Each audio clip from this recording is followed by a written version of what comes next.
Magandang araw po, si Doc Willie po to. Ngayong araw magbibigay ako ng tips sa bakasyon tips. Lagay natin maglalakbay kayo, pupunta kayo ng ibang lugar, magbubus, MRT o baka mag-aeroplano. Una-una maganda magbaon tayo ng alcohol. Kasi hindi mo masabi sino nakaupo sa silya, magpupunas tayo lagi ng alcohol para hindi tayo ubuhin o magkaroon ng trangkaso. Tapos kung may taong inuubo, maganda malayo tayo. Pwede tayo magdala ng face mask.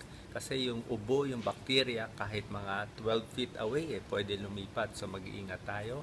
Pag nagbabakasyon, minsan nai-stress tayo. Pwede rin magpamasahe. Ang pagpapamassage ay maganda rin yan. Nakaka-relax po sa atin.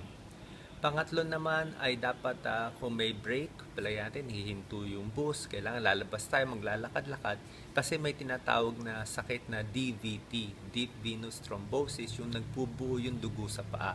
Delikado po to. So kailangan ginagalaw-galaw yung paa, sinisipa-sipa, hindi dapat nakasteady ng isang pwesto kasi pwede magbuo yung dugo.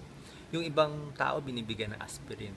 At pang-apat, pag nagbabakasyon tayo, syempre ingat tayo sa pagtatae o food poisoning kasi hindi tayo sanay sa mga pagkain doon sa bagong lugar. So kung wala kayong makakainang ligtas, pwede kayong magbaon ng dilata. So tandaan itong mga tips para maging ligtas kung kayo'y nagbabakasyon. Salamat po.